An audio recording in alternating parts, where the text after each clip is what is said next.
안녕하세요. 과학고 소집 면접 대비 강좌를 맡은 특자단학원의 박한입니다. 오늘은 오리엔테이션으로 시작을 해보도록 하겠습니다. 일단 제 소개부터 드리겠습니다. 저는 경기과학고등학교를 졸업했고요. 다음은 서울대학교 수리과학부를 조기 졸업하고 그때 이제 물리학을 부전공했습니다. 그리고 현재는 서울대학교 수리과학부에서 박사과정 재학 중입니다.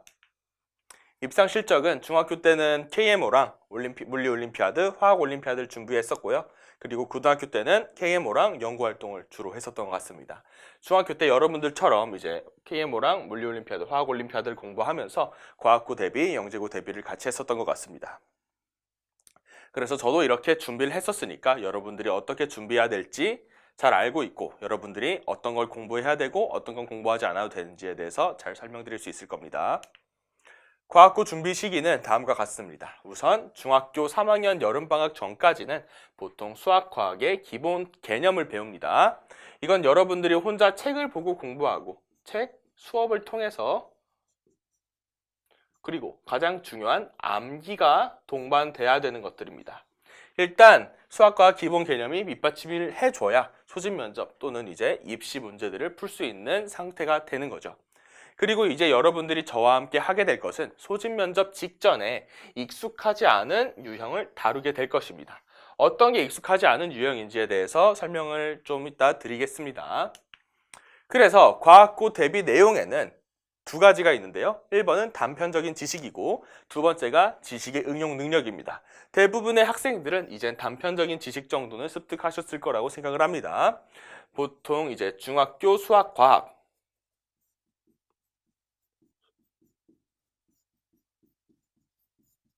그리고 더 넘어가서 고등학교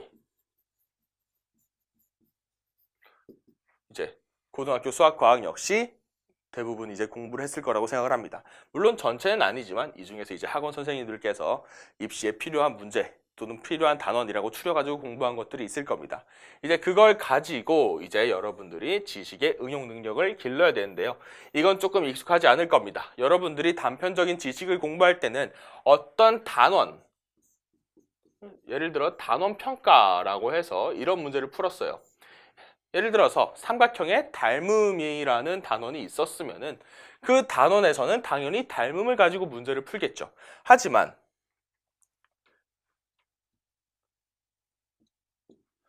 단원이란 말이 없고 어떤 단원에서 출제되는지를 모르고 그냥 문제가 나왔어요. 같은 문제가 나오더라도 단원 평가로 나오는 거랑 뜬금없이 한 문제 나와 있는 거랑 난이도, 체감 난이도가 굉장히 틀립니다. 그래서 여러분들이 단편적인 지식을 공부했고 여기서는 단원이 섞여 있어도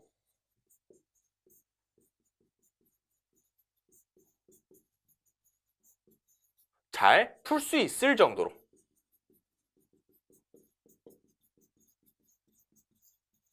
공부를 잘 해 놓으셨어야 됩니다. 그래서 단편적인 지식은 어디서든 어디 저장돼 있든 간에 잘 가지고 올 수 있는 상태를 잘 만들어 주셨어야 될 거고요. 여러분들이 이제 익숙하지 않은 지식의 응용 능력이라는 거에 대해서 같이 이야기를 해보자고 합니다. 이제 제가 직접적으로 도움을 드리고 싶은 거는 지식의 응용 능력 쪽입니다. 예를 하나 들어보겠습니다. 이건 제가 중학교 때 영재고 과학고 준비를 할 때 학원 선생님께 들었던 문제인데요. 학원 선생님께서 수업 시간에 학생들에게 이런 질문을 하셨어요. 콜라랑 물이 있습니다. 같은 양의 콜라와 물, 같은 컵에다가 집어 넣어 놨습니다. 모든 변인들은 다 통제를 해서 액체에 콜라랑 물만 넣어 놓은 거죠. 그리고 양쪽에 색깔, 이제 크기가 똑같은 얼음을 집어 넣어 놨습니다. 그래서 질문은 여기서 어떤 얼음이 더 빨리 녹을까요? 라는 게 질문이었습니다.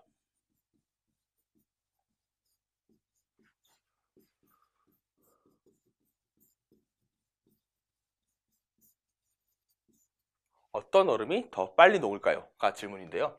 콜라랑 물의 차이점으로 이제 학생들이 알고 있는 게 몇 가지 없습니다. 뭐 색깔도 있겠고, 맛도 있겠고, 탄산도 있겠고, 조금 똑똑한 친구들이라면 산염기로도 이제 접근을 했겠죠. 이때 선생님께서 화학 선생님이셔서 이제 학생들은 저를 포함한 다른 학생들은 모두 산염기로 생각을 했습니다. 뭔가 얼음이 산성과 연관이 있어서 산성 염기성, 산성이랑 더 잘 반응하기에 콜라에서 더 빨리 녹지 않을까요? 라고 이제 아이들이 선생님께 말씀드렸죠.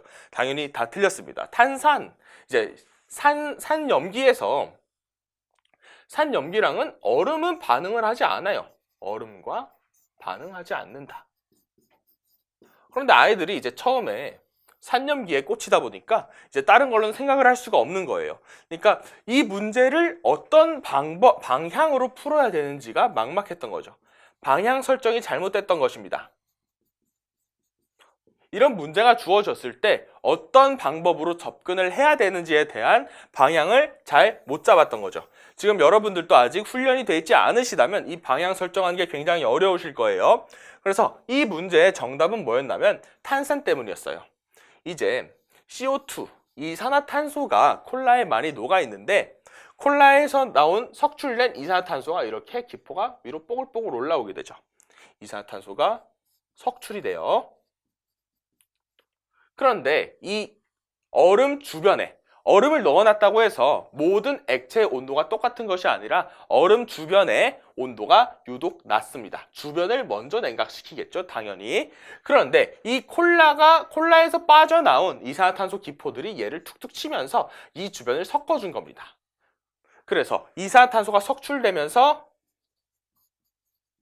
나온 공기방울이 액체를 섞어준 효과를 낸 것이죠.